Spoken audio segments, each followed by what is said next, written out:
All right, hello everyone. We're going to go ahead and get our webinar started since we are at the top of the hour.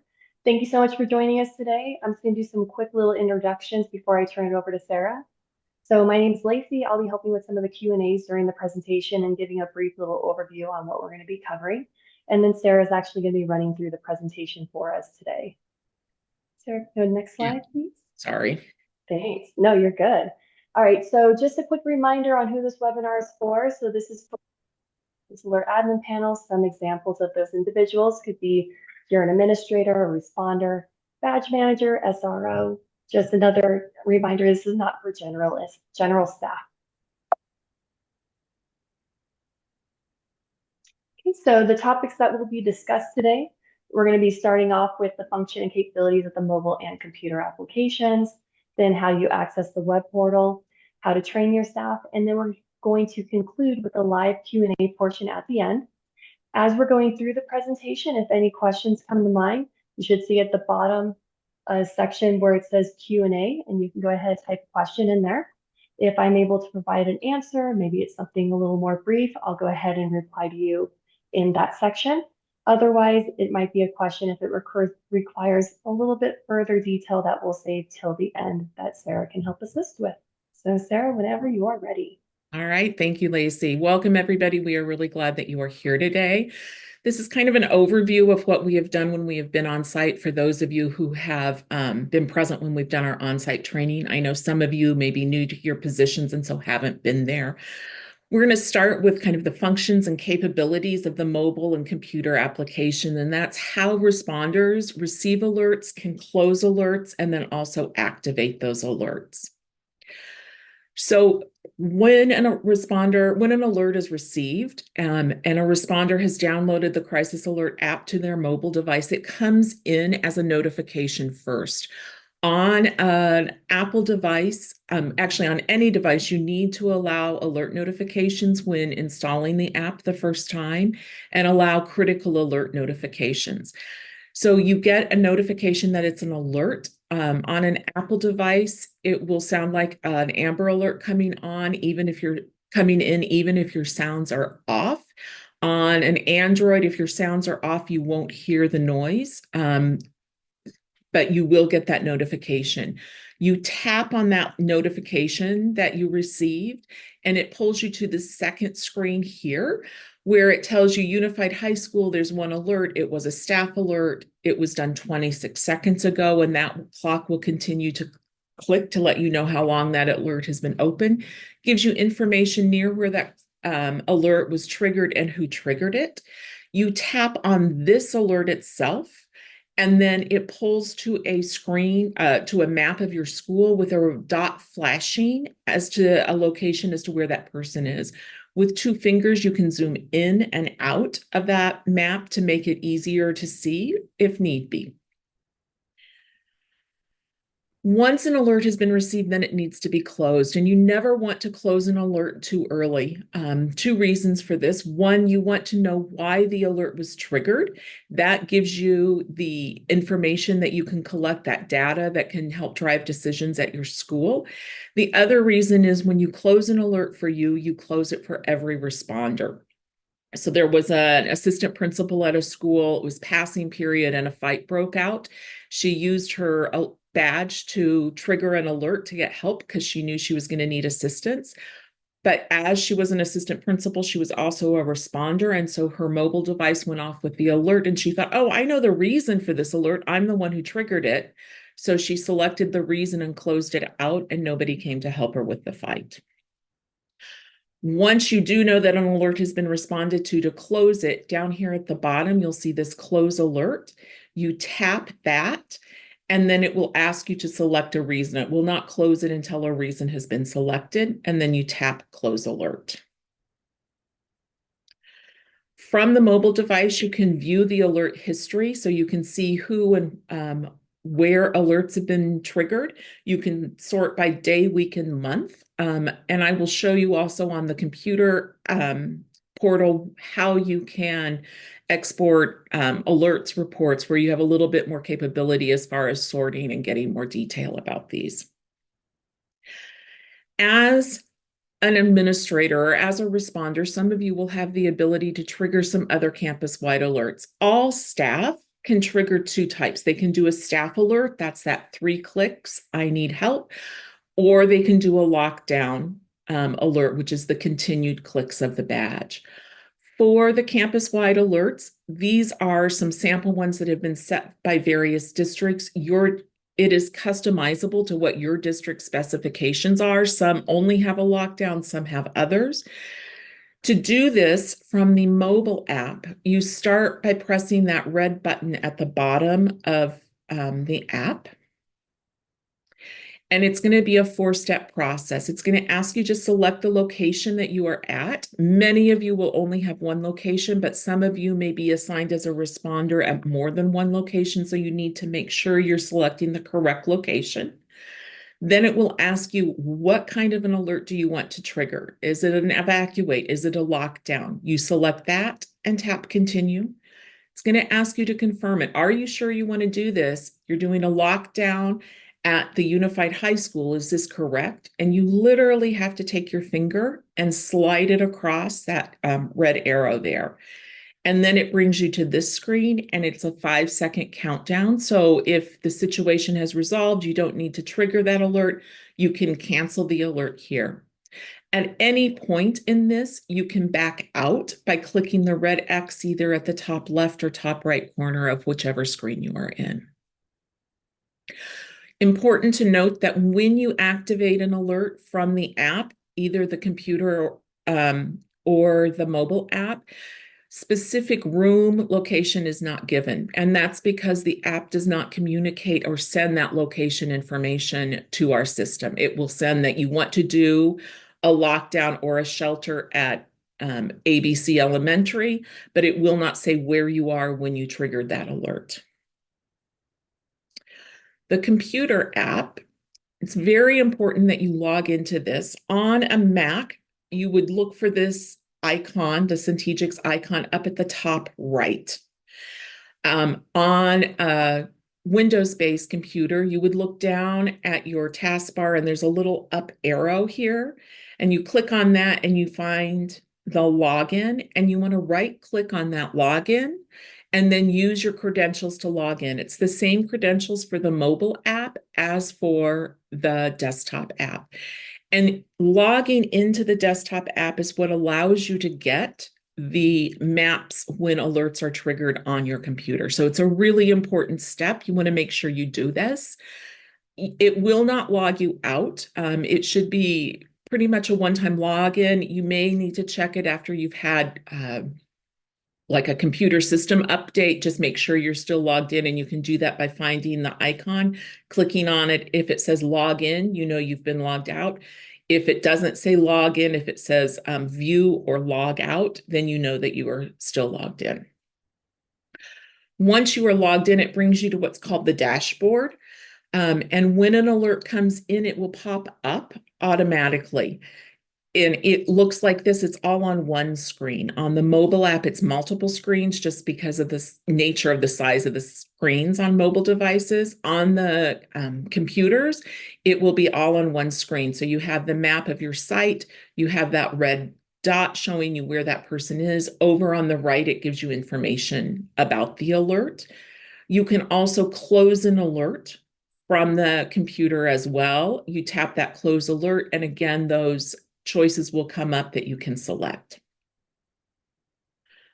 One other thing to note, you can activate those alerts that we talked about from the desktop, from the computer app as well. It's important to note that this is like a 2-step process, and it's very easy to do accidentally. So I like to tell people, know that you can do it here. You come in, it tells you what location you are at. You click activate alert and it gives you the choices. And then you simply select the alert that you need and you're ready to go. So it's a very quick process from the computer. The web portal is where we do a lot of the behind the scenes things. That's assigning the badges, removing them, looking and checking for badge health, finding those alert report. Oops, excuse me. Finding those alert reports that show us what we need, and the responders report. To get to the web portal, it's web.centegix.com. And when you come in, again, you're at the dashboard. It looks very similar to the computer app. Up at the top right, there is a little 3-bar menu. You want to click on that, and then you want to go to where it says Admin Panel. When you come into the admin panel, you are automatically brought to the users page. Those are users that are populated for your site. Couple of important things to note. One, there is a search bar here that is really handy to use. You can put your cursor in it and begin typing a person's name, either first or last. It does not matter, and it will start populating people with those spellings. The other thing to note is that you may be looking for a user and not able to find them. And that's where this Show Multi-Site User button comes into play. They may be assigned to more than one site within your district, and so you need to click that in order to find them. Once you have found the user that you are wanting to assign a badge, you will take the scanner, a handheld scanner, you plug it into a USB port in your computer, you get a nice little chirp, and then you find that person. And so if I wanted to scan next Ariel's badge, I would click the button that says Scan Badge next to her name. A little QR code icon pops up, but I don't scan the one on my screen. I take the actual badge and scan the QR code on the back of the badge. Oh, and I'll come to this in a second. If it has been scanned successfully, you will get this green on button, and you will know there will also be a badge ID that pops in. One thing to note, there are a couple of different badge styles out there. If your badge has the QR code and the button on the same side, and the button is at the top of the badge, you do not have to do any additional steps. If your badge looks like this, where the QR code is not on the same side as the button and the button is at the bottom of the badge, you have to wake them up before you scan them. And waking them up is a very simple process. You simply press and hold that button for about 3 or 5 seconds, and then you will see 3 little green dots flash. It will flash green once and then 3 more times, and you know that badge is woken up and you can then scan it. If you forget to wake it up, you'll get an error message telling you to go ahead and scan that badge. Let's say somebody comes up and says, hey, my badge fell off my lanyard. I don't know where it is. You want to deactivate that badge so no other student or person gets it and begins triggering alerts. And to do that, you search for that person's name and you simply click this green on button to off. And now it's deactivated and it won't trigger any alerts. The badge gets found. You simply click that button, off button, what is now off, to on, and it will reactivate that badge. Maybe somebody has left the district and you want to remove that badge so you can assign it to someone else. You click Edit Badge and then Remove Badge. Maybe somebody has completely lost their badge and can't find it, so you need to give them a new badge. Again, you click Edit Badge, but here you just click Replace Badge. It will remove their old badge and assign the new one to them and give you that QR code cue to go ahead and scan the new one in. The next item down, so we're on the admin panel. We were at users, now we're on the next one down called Badge Health. It is really important that whoever is in charge of badges for your site get in the practice of checking this about every 1 to 2 weeks. We will also be checking them as well, but it's just a really good habit for on-site people to check it. Anything that is unhealthy will automatically populate to the top, so you do not have to scan and go through all of your users. If you come in and it says it's green, all you see here is green, you're good to go and you can click back out. Anything in red, you need to give them a new badge. Whether it says low battery or unhealthy, anything in red, they need a new badge. You want to save those old badges, and then you'll send them back to us. We will replace them. They are under warranty. The one that says badge not seen recently really isn't an issue, especially if that person has been off on a medical leave or you've just come back from a spring break. The gateway's like a mother hen, and it likes to check in with every piece of equipment, asking how it is. And that's how we monitor our system, knowing that, so we know that it is functioning properly, and it monitors the badges as well. If it has tried to check in with a badge for 7 days and has gotten no response, it will say, well, I can't tell you if the badge is healthy or not. It says it's not seen recently. So if somebody comes back from spring break, that is what you're going to see. The badge will still work when they step foot on campus. It just means that we don't know the health of the badge at that moment. The alerts report is down here, and this is where you can get that information on alerts that have been triggered at your site that can help guide those decisions for you. It will tell you who it has been opened, who closed it, which site it was at, what was the alert, where was it, the alert happened, what kind of an alert it was, all of these things. You can sort it in different ways. You can't see it on this screenshot, but it can be exported out in any number of ways, allowing you more sorting options. I know several sites have used this to move personnel around at certain times. When they found that they've been having problems or fights breaking out regularly, they've been able to move personnel around and eliminate those problems from happening.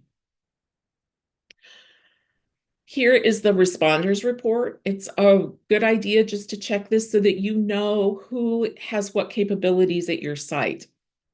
At the top, there are the types of alerts that your district has set. So staff alert, test alert, maybe a shelter in place and a lockdown.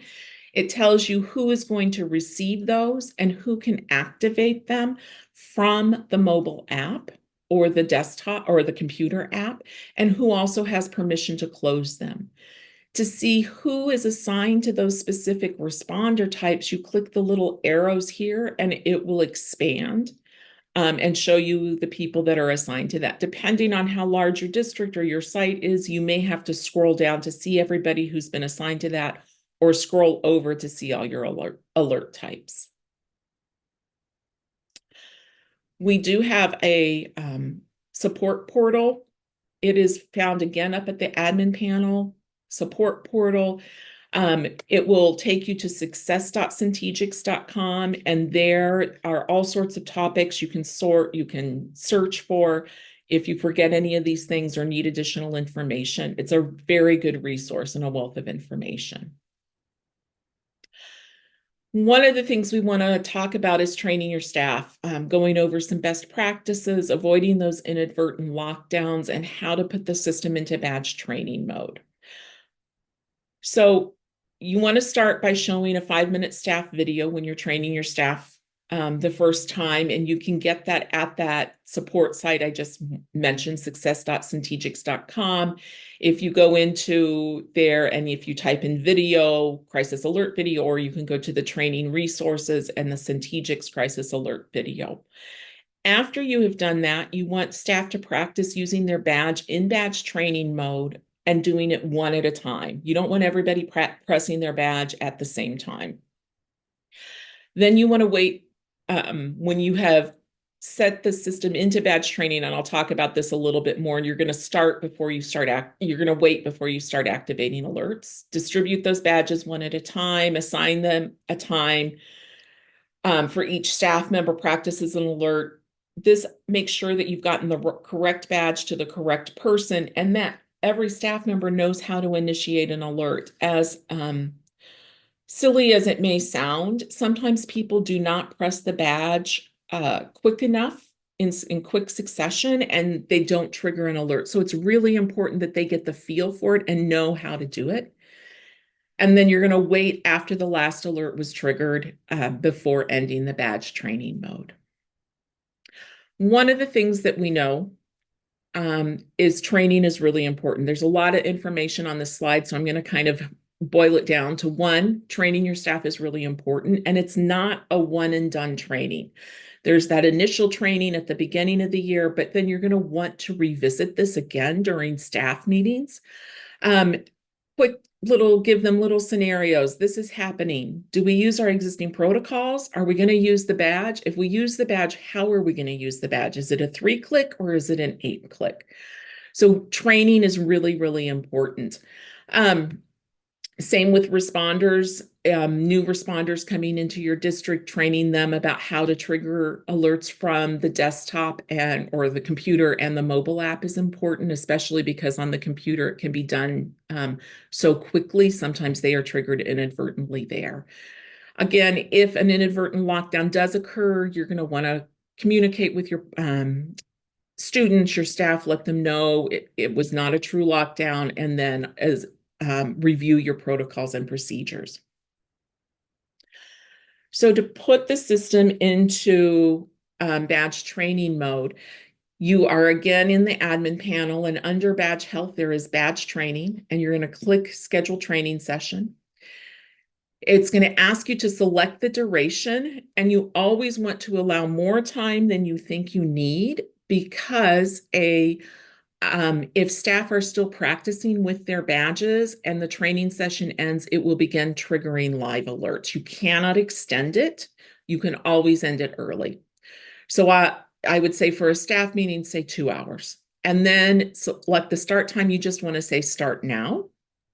Once you do that, it brings you to this screen, gives you this warning. The warning is telling you that you are taking your system offline, and that if it's a true emergency, alerts are not going to go through. So we really recommend doing this when students are not on campus, end of the day, beginning of the day, before they get there or before many of them are there. And then it says to prevent triggering a real alert, avoid badge presses during the first and last minute of the training session. And that's because it takes a little bit of time for every piece of equipment in our system to get the message that, hey, we are not live any longer, we are in training mode.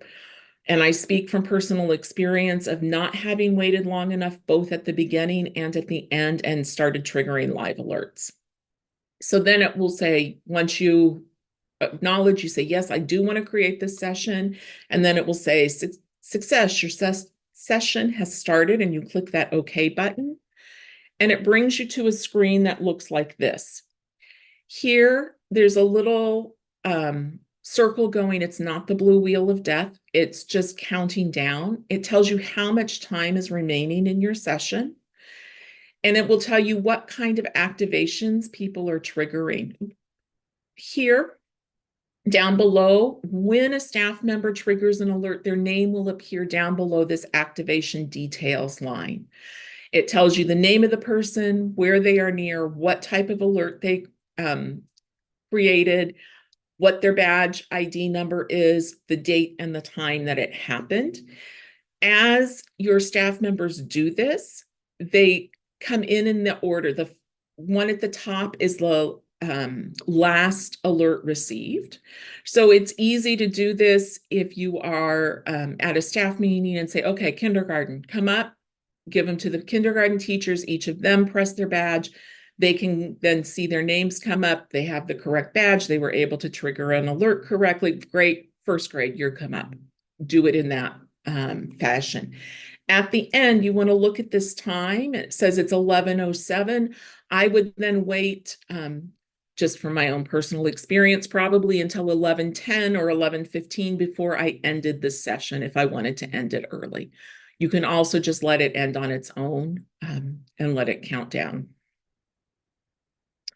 So training sessions consist of showing the staff training video, putting the system into the badge training mode, distributing badges one at a time, and having staff practice using their badge in badge training mode. All right. Questions, Lacey? So no questions in the chat at this moment. So please, if you do have any questions that come to mind, down at the bottom of your toolbar, you should see a Q&A. You can just go ahead and type them in there. While we're allowing people time to do that, just want to quickly go over some resources that Sarah had mentioned and some additional information. So once again, if you need to look for something specific, we suggest starting with the support website at success.centegix.com. You would use your credentials to log in that you use to get into the admin panel. You can also email support@centegix.com, or you can call us at 1-800-950-9202 extension 2. So no questions still coming in. We'll just give it another minute in case anybody is typing anything in.